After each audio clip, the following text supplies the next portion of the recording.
what was happening was I was going through a really interesting experience in my life, and I was also writing a semi-autobiographical novel called A Love Story to the Universe. And that one was this really wild story. And I kind of positioned it, and totally fiction. Well, I say semi-autobiographical, but I'm kind of in this magical realism world that's written from the point of view of what I call the upstairs. So if you've got guides or you've got energies upstairs, and then how they're looking at us going, what are y'all doing down there? Um, and so I was writing that, and I wrote that book in 4 parts because life is kind of like that. And as I was writing, I started to get into the fourth part. Decided, I was actually personally making a wish and trying to think about wishes and how wishes work.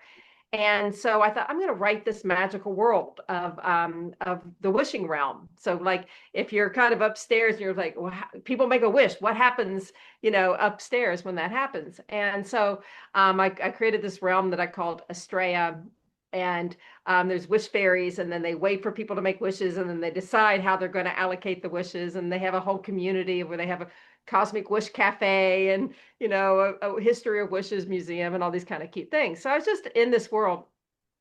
And when you're a writer and you're creating those kind of fantasy worlds or whatever, you have to do world building, right? You have to make decisions about, well, okay, well, then what is a wish, and how do I decide that? So I was trying to decide, like you were saying, difference between a wish, a prayer, and a goal, which I'll get to in a minute. But I'm writing about this, and then one night, sometimes one weird thing I do is I listen to science lectures if I can't sleep. And so I was listening to science lecture on neuroplasticity. And as I'm listening to this, I'm starting to think, like, is there science in wishing? And instead of me to sleep, it woke me up, like in more ways than one. And so I started doing some research on the science of wishing, and that led me to write this book, shameless plug, and where I quote over 70 different scientists.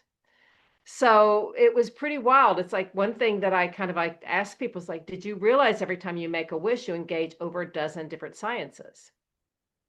So that's No. pretty cool stuff, right? So anyway, that's kind of how I got exploring into the science of wishing.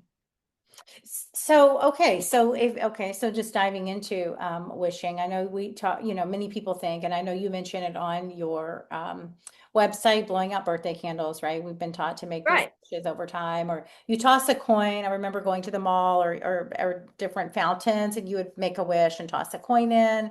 And right, then the other one that comes to mind is the wishbone, when you right, pull the wishbone and you make a wish. Oftentimes, I don't know if I've ever thought, have they come true or not? Like, right, I right. We mean, don't necessarily put that anchor to it, right?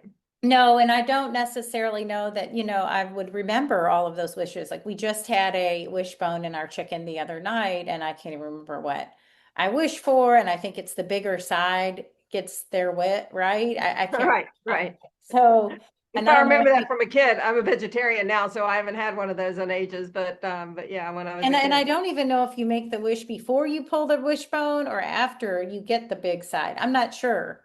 I think it's as you're pulling, but who knows? But that is important though. It's an important aspect because what you're talking about is the rituals around wishing.